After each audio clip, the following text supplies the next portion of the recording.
Menurut Kepala Seksi Bina Penyelenggara Umroh dan Haji khusus Kantor Wilayah Kementerian Agama Provinsi Jawa Barat, Muhammad Iqbal, jumlah daftar tunggu keberangkatan umroh ini kian menurun seiring dengan pemberangkatan yang berangsur normal. Sampai awal Maret 2022 saja, tercatat 8.202 warga Jabar sudah berangkat kembali ke Tanah Suci. Dan kini jumlahnya bertambah sekitar 2 kali lipatnya, yakni sampai sekitar 16.000 orang. Mereka diberangkatkan oleh 261 penyelenggara perjalanan ibadah umroh. Jawa Barat tercatat sebagai provinsi terbanyak jamaah umroh. Jamaah umroh berangsur diberangkatkan seiring pelonggaran oleh pemerintah Arab Saudi dan Indonesia. Sejak Kemenak melakukan uji coba pemberangkatan umroh sesuai protokol kesehatan Januari lalu, animo masyarakat untuk berangkat umroh semakin besar. Hal ini ditambah dengan adanya daftar tunggu umroh akibat pandemi. Apalagi kini pemerintah Arab Saudi resmi menghapus kewajiban karantina dan tes PCR di Tanah Suci. Bahkan kembali membuka Masjidil Haram dan Masjid Nabawi tanpa pembatasan atau izin khusus. Untuk di Arab Saudi kan karantina dan tes PCR sebagainya sudah diadakan. Itu dibuktikan dengan beberapa indikator, salah satunya di Masjidil Haram untuk SAP itu sudah tidak ada SAP lagi, tidak ada jarak lagi kan. Terus untuk di tawaf juga kan, ketika tawaf di Masjidil Haram sudah bisa tanpa jarak social distancing lagi.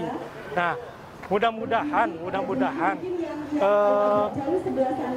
pemberangkatan umroh dari dulu sekarang sampai besok itu memasuki era pemberangkatan yang memang new normal lagi. Yang penting bagaimana kita sebagai aparatur pemerintah tidak bosan menyampaikan kepada rekan-rekan travel untuk menjaga amanah dan tanggung jawab terhadap jamaahnya. Terutama dalam sekarang masa pandemi yang memang masih terjadi, masih adalah aspek kesehatan jamaah, aspek kesehatan. Pemantauan sebelum 1 hari berada di Jakarta sebelum pemberangkatan. Pulangnya juga sama? Kalau pulangnya itu kan dilihat dari itu. Kalau pulangnya 3 hari ya. Pulangnya itu 3 hari ada. 3 hari. Jadi marketingnya siapa ya? Kalau misalkan apalagi sekarang mau pemberangkatan. Di Indonesia pun kini kebijakan karantina diganti dengan istilah peninjauan yang hanya dilakukan selama sehari, baik saat akan berangkat maupun saat kepulangan. Namun masih mewajibkan tes PCR. Waktu selama 3 hari yang tadinya dialokasikan untuk karantina di Madinah oleh penyelenggara umroh, akhirnya bisa digunakan sebagai waktu tambahan untuk beribadah.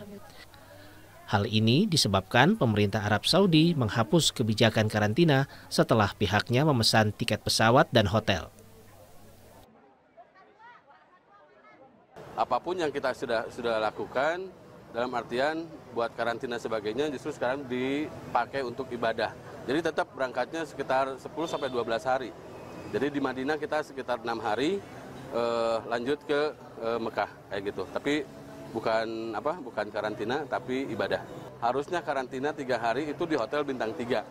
Nah kita panitia ya tetap bertanggung jawab. Sekarang karantinanya tidak ada, tetapi mereka hotelnya akan pindah ke bintang 5. Bingung ya, karena naik turun, ada karantina dari berapa, 14 hari, 7 hari, 5 hari, 1 hari, dan sekarang tidak ada sama sekali. Ya mudah-mudahan persiapan jamaahnya maksimal, sehingga ketika